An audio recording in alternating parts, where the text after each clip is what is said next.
It doesn't bother me because the people I know now, I probably didn't know so many people back in the day, 3 or 4 years ago. But people know who I am now. People know what I'm like, and I know what they're like. And when somebody says something about them, I know it's not true. Yeah. So that's where we're at now. Yeah. So you can keep trying. You can keep trying to do what they want. I mean, we do live a life where we're in the public, so we have to be very careful what we do because people are waiting for that first. The British are the worst at this, right? I'm a British guy, but we're the worst at this, right? We love to build somebody up, and we love to knock them down. We're waiting for that moment they fuck up, so we can attack them, and we're terrible at it, and that's what I feel like, all the time. I mean, I hardly go out anywhere, I go to my own bars a couple of times a week. If I go out, it'll be outside the air because I'm thinking. I mean, the other day I'll share a little instance. I went out with a friend, and we went to a restaurant, and as I got his daughter, 3-year-old, on the bike with me, on a motorbike taxi. Yeah. And I picked her off the bike and got around, went in the restaurant. And one of the girls behind said, "There was a guy filming you." And I'm thinking, "What, you didn't film me with it?" Why? Guy, you just saw me get off the bike with a little kid. There's a group of us. Just things like that. And then next, well, after, Nah. would have done. Yeah. There's a little kid there. Yeah. Crikey. But that's just an example. So you've got to be. But then again, I've always said it. I put myself out there, so I've got to expect it. Yeah. I'm not complaining about that. But some things to me are sort of no. There's got to be. There has to be some boundaries. But with trolls, there is no boundaries. And God give people's mouth a mouth. So Yeah. is there free will to speak and use it? So you've got to. Will be who they are. I was reading some, I was watching some, I forget the name, there was some sort of YouTube, he's actually quite good, but he does like sort of, not podcast, but, and he was speaking about YouTubers in Thailand, and he did actually made a really nice comment about it. He didn't say much, but he said, Nick Dean in Pattaya, he said, "I don't get it, he's a really nice guy, and why do people give him so much shit?" And, that's what he said, and that's the only thing he said, "I don't get it," but, I'm in Pattaya. I'm a YouTuber.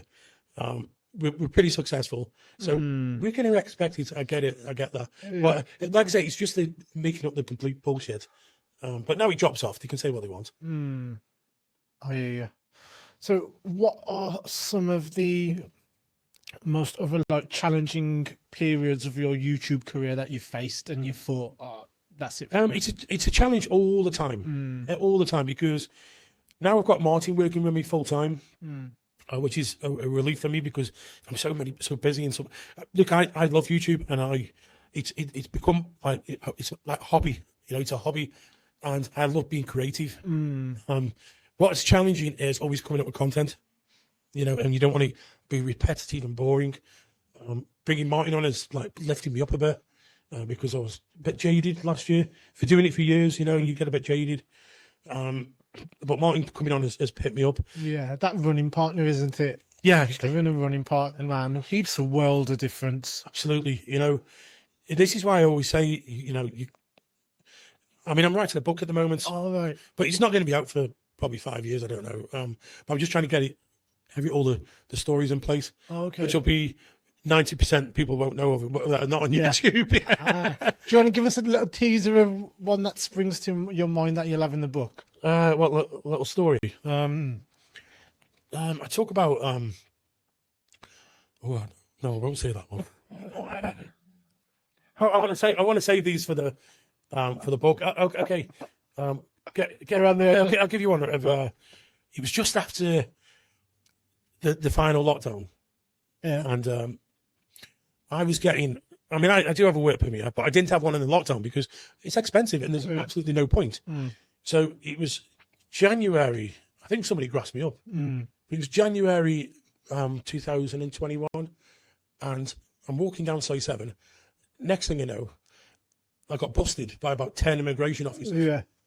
Like for working without a work permit. I'm like, hang on, I spoke to you last week. I'm sorting one out. What? And then they sort of got. I probably shouldn't say this, but they didn't lock me up in a cell or anything like that. They put me in their offices, and there was some news agencies contacting me saying, don't arrest him. He does really good for Thailand. He's a YouTuber, and they actually ended up letting me go. But I'm going to go deep into that story in my book. Yeah, don't. And do it now. I don't want to get in trouble. Yeah. Totally. Yeah, it's just something like that. Yeah. And this actually, in a way, this actually did good for me because you get to know these people. Then you get to know people within the system. So yeah, I don't know if I think somebody grasped me up. I wasn't even working.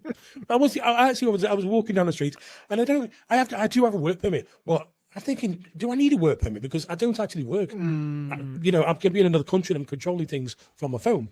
So in my opinion, I don't really need one, but I do have one because I do want to pay taxes and we pay. I want to be in the system as well. But at that point, just after the lockdown, I wasn't. Yes. And I kept saying, I'm sorting mine. It's all. They're like, don't worry, Nick. Next thing, it'll bang. So with like traveling to Thailand, why did you choose Thailand to come back after 10 years? I tell you what, originally because in 2005 to 2008, I lived here. I was a scuba diver instructor. Yeah. I'm a master scuba instructor, and I lived in Pattaya. I just split up in a relationship, like 6-year relationship. Okay. I was living in Manchester. My girlfriend was half Thai, half English, but she was really totally English. I speak more Thai than her. And you met her here or England? No, in England. Okay. Yeah, in England. And we lived together for like 6 years. She's a professor now. Oh, really? I'm not going to say what university, but it's in South Asia. What's she do? It's professor for. It's environmental science. Oh, okay. Interesting. Global warming crap. Okay. But yeah, that's what she does now. And we split up, and we used to scuba dive a lot around the world. We used to go on vacation, on holidays, Egypt, Sri Lanka. We went to all these places, even Thailand. And I thought, right, I want to be a scuba instructor. I wanted time out. And I Googled it. I just did a Google back about 2004. I just Google, which was probably quite new at the time. Best place to learn to become a scuba diver instructor in the world. And it come up with Pattaya, Thailand. Oh, really? Yeah. Ah. It was a place, Mermaids Dive Centre, CDC Centre. So I went there. And it was a 6-month course, but I made it last for 2 years. I got injured. I wasn't getting out on enough dives because you were out drinking, just being an old lad. Okay. But I managed to get through it, and then I went to live in Phi. And then the collapse of 2008 came, and my dad had a big heart attack, and my mum and dad said, can you go back home? So I went back home, and that was in 2008. And I didn't come back for I came back, but I came back to live another 8 years later, once I settled things over there. Oh, okay. Tell me why you continue to live in Thailand. I love Thailand. I love everything about it. I love the culture. I love the people. I think the people. Once you get to know the Thais, they're quite deep. They're very communal. People, the Thais are. Don't piss them off, because then you're gonna have problems. But they're quite. I like the way the Thais are with the sort of. They're very nice to you. I don't think the Thais, unless you piss them off, Thais haven't got a bad bone in them. I love the food here.